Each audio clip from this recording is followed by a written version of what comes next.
Hi, David here. I'm going to change courses a little bit today on the podcast and share with you a conversation that was had very recently. In fact, in the last few weeks, we are right now in the first part of a new year, 2023, in January. And I'm going to share a conversation that I had with my wife, Candace, and a good friend of ours, Mr. Alistair McDonald. Candace, of course, is my better half, and she has the financial background that I had to learn for myself. She actually has degrees in finance, an MBA from Vanderbilt. Alistair McDonald also comes from a world of finance and Wall Street. And together, we spend a lot of time talking about navigating the current markets and the changes, the volatility, the upheaval that we have recently experienced in the last year of 2022.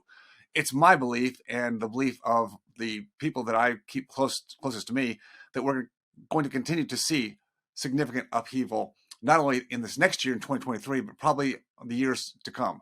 Along with that, probably high inflation after we have a deflationary correction in the marketplace, which we're undergoing, in my opinion, right now.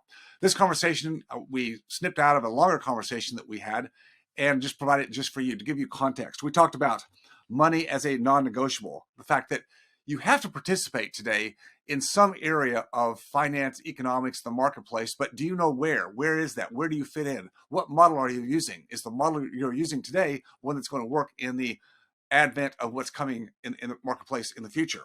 I doubt it. Full cycle versus half cycle. Many people are caught up in what they know is only as a half cycle, an up market since the last downturn in 2008, 2009, and now into the other side of the cycle, which we're entering right now. What does that look like? What are the differences in a half cycle versus a full cycle? Why this time is different. Yeah, I'm talking about this time, not this year, not this even decade. I'm talking about the decades ahead, how we've gone from a 40-year cycle from 1980 of downward interest rates to now heading back up the other way. Where does this go with the debt cycle we have in place right now? Sovereign debt, unfunded liabilities. How does that change the dynamics of what we used to know in the past going forward into the future?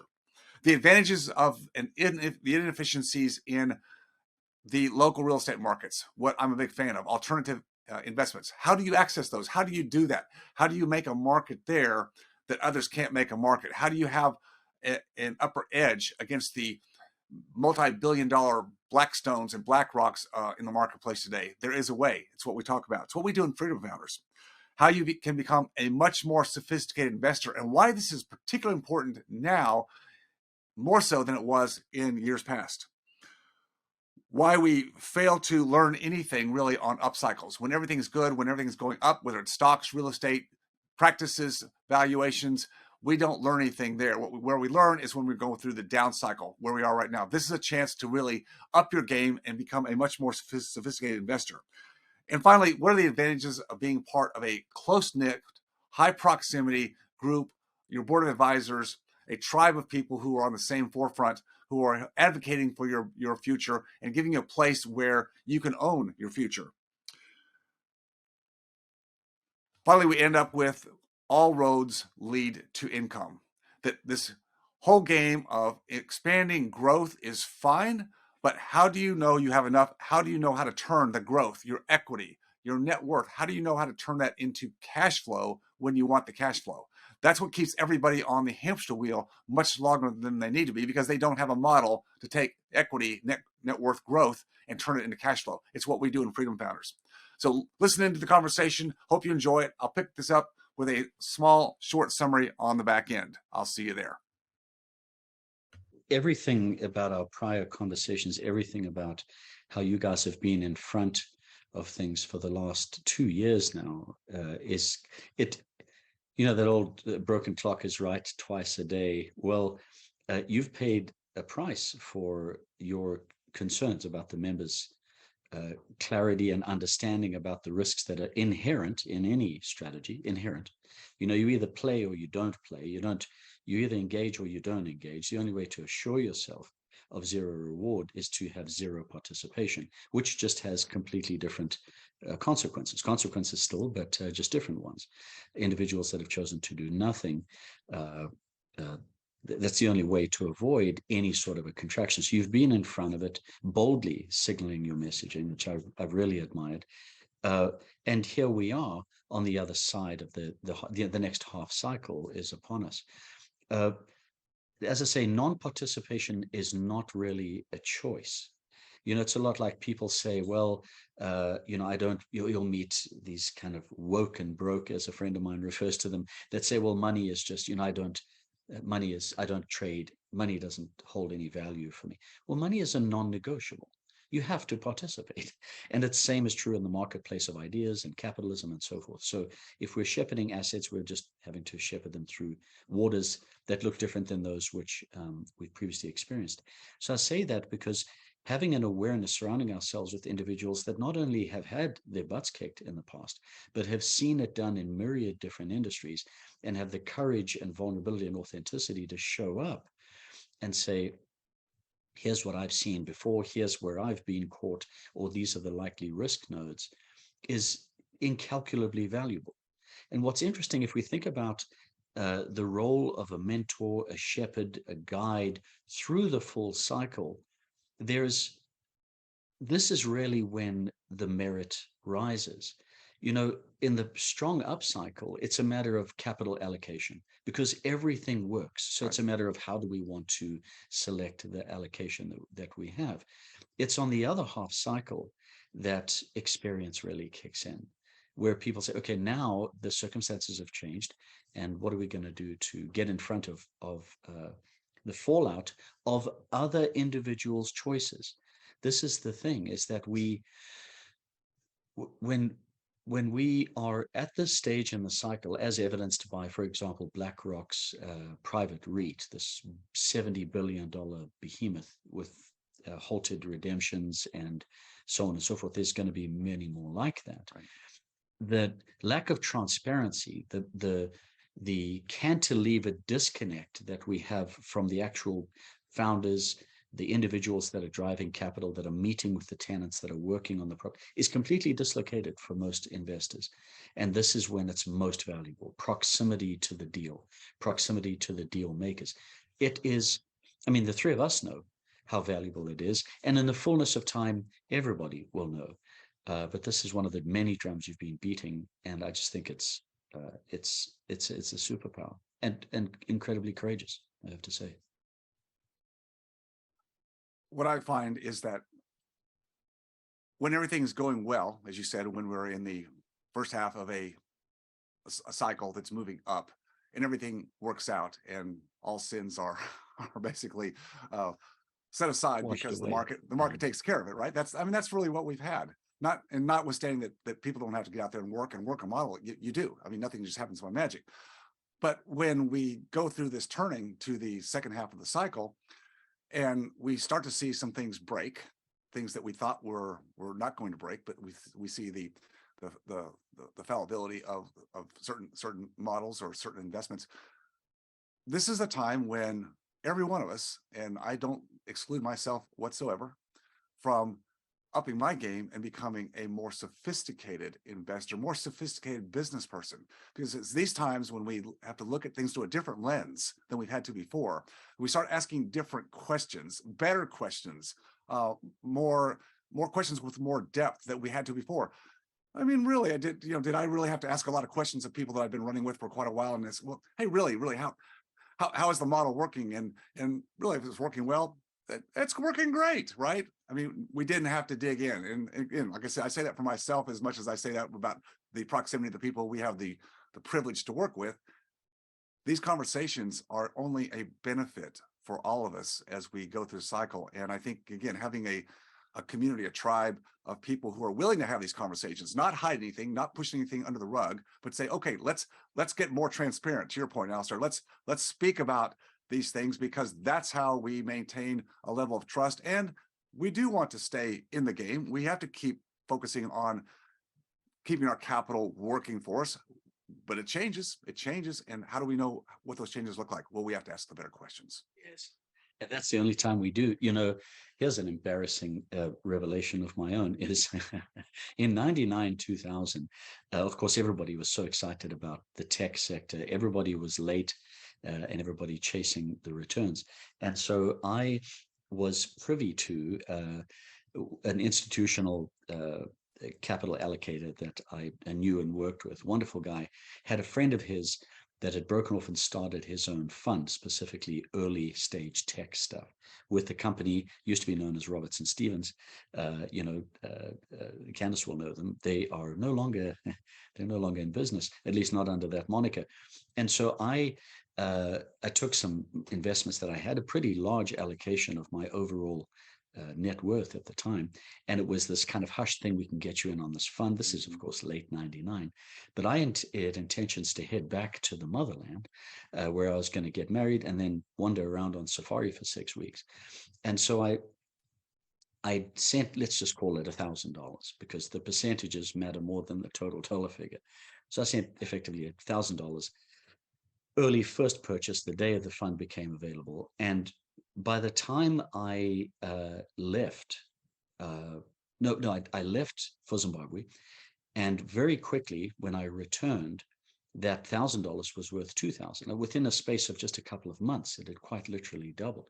Of course, that was exactly what I deserved, because I was wise and timely and well connected.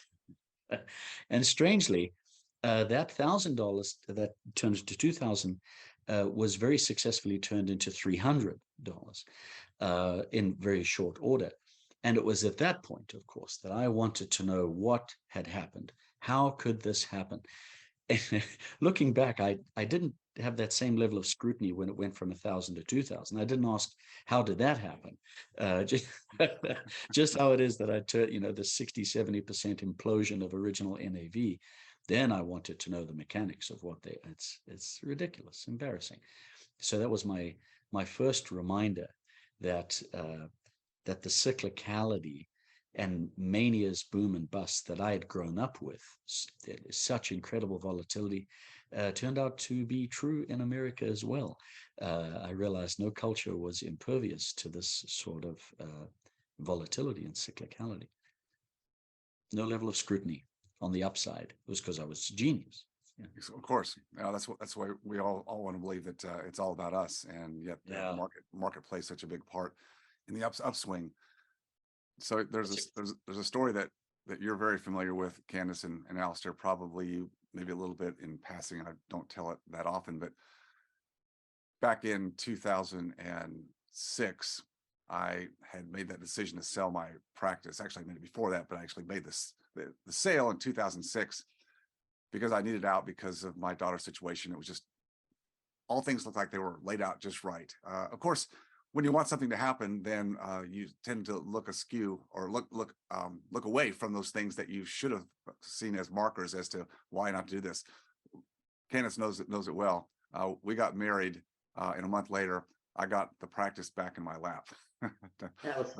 Not in the same shape that I gave it out. That's the other part of it, right? I got it back in kind of shambles, and I remember going through all the emotions. And anybody who's dealt with frustration challenges, things that didn't go the way you planned, you know exactly what I'm talking about. That you go through first, you get mad at try to get mad externally to all the external aspects of why this happened to me, and then when you actually come to think about it, it's like, well, actually, how much of that was really on me and my bad decisions or overlooking things that I should have seen. But here's the other side. And again, it feels bad when you're in the midst of it. It never feels good. But going through that process of having to dig back in, acknowledge and take ownership of what I still had, and that was really I believe I had a responsibility to patients that had been coming to my practice that I built from the ground up for 20 years. I had staff, not all the staff stayed, some decided to leave, and I totally understood that, no judgment there. But I had a responsibility. I could have walked away from the whole thing, could have just said, I'm done, I'm out, I quit. I didn't really need the practice at that point, but I decided to make a decision to stay in it and do the workout, which meant digging back in, doing the hard work. I even asked an appraiser, a practice appraiser back during that time, just as an outside hope that maybe there was some value to this practice, I could wholesale it out, right? He said, David, no value. When you have practice numbers, so it went from here on the downslope, he goes, there's no value I can attribute to that. No bank will finance that. You're out of luck, pal. You either call it a day or build it back up again. So I dug in.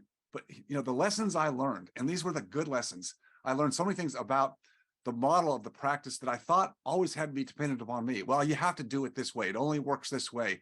All the limiting beliefs that I had stacked up over the years were all of a sudden being tested in a good way because I didn't want to do it that way anymore. I had a reason to make a change, and going through that change and getting to the other side, which was ultimately selling to one of the 3 associates I brought in. Again, this took some time. This didn't happen in 2 or 3 weeks or even a few months or a few quarters. This took a couple of years, but learning what I learned about better leadership, about mentoring, teaching, about building a pathway to a real viable exit, not one I just tried to throw together very quickly, previously the one that fell apart, but building something that had more intention to it, that had a runway, and realizing I had to do the work. But on the other side, all the lessons I learned have stayed with me. And I think even though I'm not in clinical practice anymore, I haven't owned a dental practice in some number of years, just those lessons I learned about getting through that period of time. And it was during the Great Recession.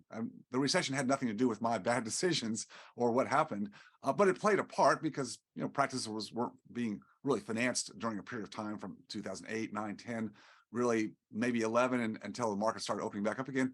I got it sold at the depth, resold the second time at the depth of the downturn in 2010, when banks really were not financing. Why? Because I'd rebuilt a model that was totally different than the old model and was not dependent upon me. So that's a long iteration of the story, but I think it has relevance today because on the other side, we become, as I said earlier, more sophisticated in our understandings of how we are able to orchestrate our financial future. And that's what people that are in Freedom Founders are about. They didn't come to Freedom Founders because they wanted a done for you, here, be my financial advisor, allocate my money for me, and tell me it's all good when I want to retire. That's not who they're about. They came because they want to understand how to be better advocates for themselves through a community that we are all in there in it together and learning together. And I think that's where the opportunities come from.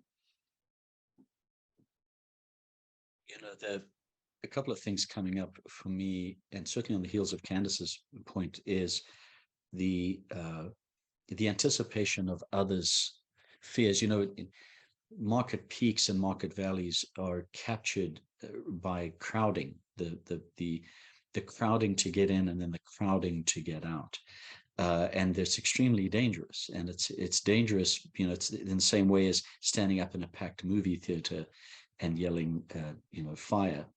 And standing in the doorway, you're going to get trampled. This crowding instinct of self-preservation overwhelms logic, it overwhelms valuations, reality, current cash flow.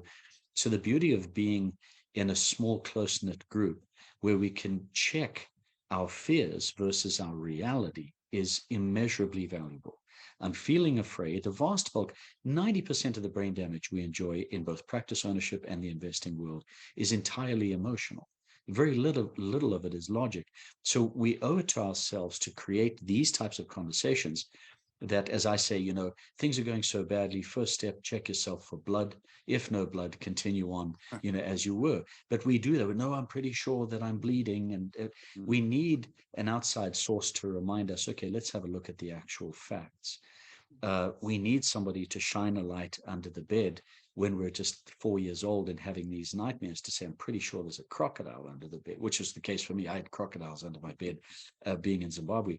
And the best thing that my dad could do is shine a light, be like, I've checked, have a look, okay, no crocodiles, go back to sleep. I'm being ridiculous because we are going to be ridiculous.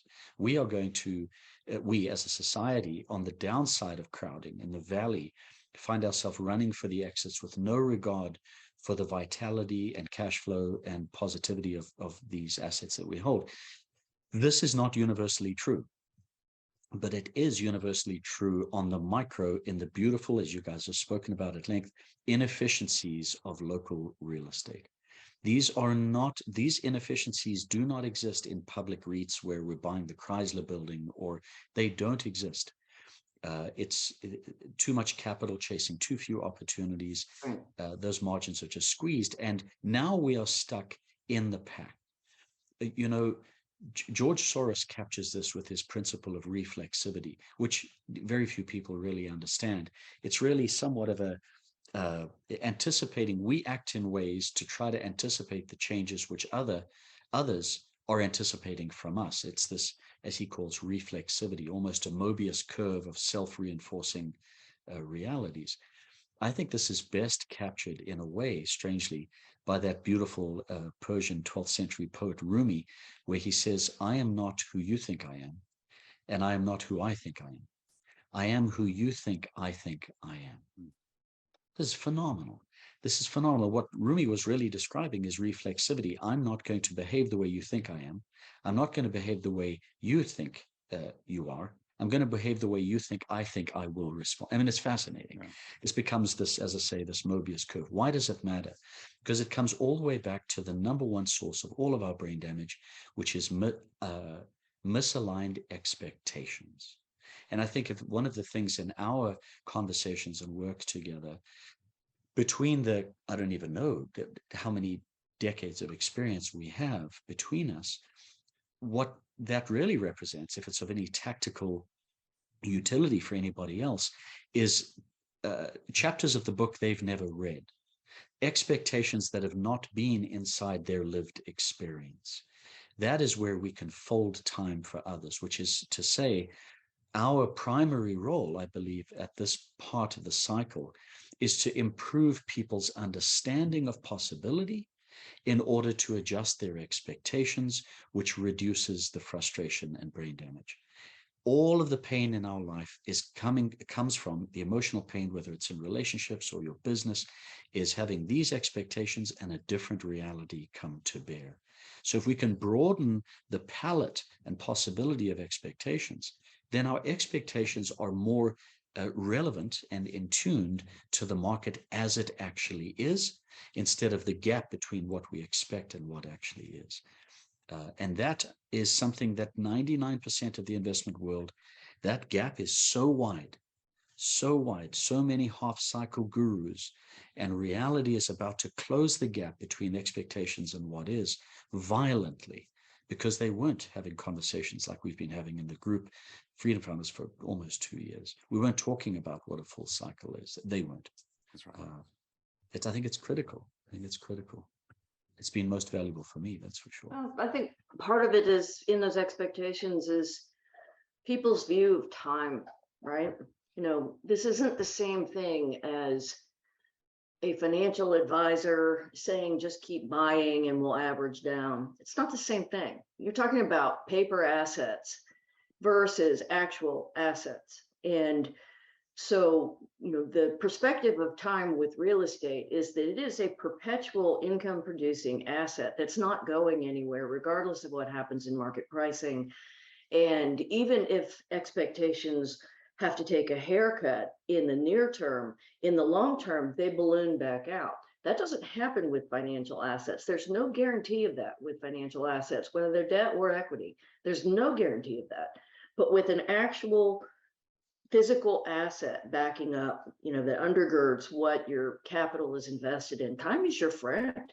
Even if there's a little bit of short disappointment in the near term, it's entirely different, and we all know that it's different, but sometimes we need to be reminded, that for the folks in our community that don't have to watch the Dow every day anymore, they don't have to open their 401k account and look at what's happening in financial assets as opposed to what's happening in real assets. There's still a piece there, even in turmoil, that doesn't exist for people outside. And so, it's a time perspective. It's like we're not averaging down. We're writing this out so that we can pounce on what's left after a shakeout. And a shakeout, by definition, is shaky. It's turbulent, like he said. It's turmoil, and that's the definition of it. That's why it's called a shakeout. But what's left after a shakeout is that all of the half cycle players, all of the inexperienced, the late cycle gurus, people that think that they're smarter than they actually are gone. Then what's left are the people that can actually run a business. And then that's where you get to see, who the real, studs are in the industry. And so you just have to get through it. And what you don't do is abandon ship. That's the wrong thing to do. If it were financial assets, then yeah, I would be a lot more inclined to just try and turn everything into cash and run. But not when you're backed with hard assets. We didn't feel it in 2008 and 2009 with the portfolio that we held. We didn't feel anything at all. It just was business as usual, and we weren't paying that much attention. The only difference for you was that you weren't buying at the top of the market, that you were waiting until everything went on sale. Well, we're doing the same thing again. And the opportunity is going to be there. It's going to be brilliant. And we want this opportunity. We've been waiting too long for this to happen. And they've been kicking the can down the road for as long as they possibly can, because they all hate a bear market. So they don't want the market to correct, but the market needs to correct. And then when it starts to correct, then people start to panic. They can't panic. We've been wanting this correction. It's time to embrace the correction and to have these conversations about what to do in the midst of it while we prep for all of the opportunity that's on the back end of it. This is an exciting time, and you don't want to go through it alone. This is fun if you go through it with the right people. This is one of the merits of, we've spoken in the past, all roads lead to income. All roads. It doesn't matter what sort of assets you have, how aggressively you've grown them, where they came from, how large they are. All roads lead to income. Jeff Bezos has an income problem. Everybody has an income problem. And this is the issue. The standard model of financial advice is purely about growth of your assets. Well, that's wonderful. But if you're getting a 0 yield or a 1% dividend, it doesn't, you got $1 billion. Okay, okay, but that billion is not going to yield what a well allocated capital portfolio would look like, built for income. And this is really a huge shift that you guys have shepherded clients away from. And just to get a sense of how important this is, the durability of income reigns supreme. And it reigns supreme whether your portfolio has gone to $1 billion or not. The durability of income is what we're concerned about. Thank goodness there isn't a rolling ticker tape on every house or commercial property that you drive by, because people would trade them the same way they do NFTs. To give a sense of how astounding this growth at any price psychology can get. We've spoken about this, but at the end of last year, this was the last time I looked at it, Tesla was trading at such multiples that if it were $1 million a year clinic, dental practice, it was for sale for $23 million. Tesla was literally trading at 23 times revenues. And we couldn't get enough of it. Everybody loaded up on it because, of course, Elon Musk is going to take us to the promised land in a spaceship, actually. This is astounding. Individuals that are income seeking inherently have risk mitigation inside their philosophy. Right. You're not going to buy that because you know that your best hope is to sell it when a greater fool comes along and is willing to pay 24 times earnings. And then what? What are you going to do with that cash? Turn right around and go back to solve your income problem. That's right. All roads lead there in the end. And it allows us to avoid this type of brutal volatility and downside risk. Yeah. Many principles well stated here this morning. Well, as always, it's a pleasure to have these conversations. I love the opportunity to move through and navigate through the challenges, the pivots that we all get to make, and do it with people I love to do it with. So got to thank you and thank all the other folks that we get to do it with. That's the truth. Likewise, David. All right, David back here again. Hope you enjoyed the conversation between myself, my wife Candace, and our friend Mr. Alistair McDonald. If you enjoyed this conversation, if you'd like to continue this conversation, if you have any desire to be on the forefront of being engaged in your own financial future and advocacy, we invite you. We invite you to jump in and have a call with us. We only take new people to Freedom Founders by application. We want to make sure there's a good fit, but there's no harm in checking out to see where you stand and what you might need to do if you want to someday be a part of what we do in our tribe. You can go to the link, which we'll put here in the show notes. But that link is freedomfounders.com/discovery-call. freedomfounders.com/discovery-call. Hope to talk to you soon. Take care.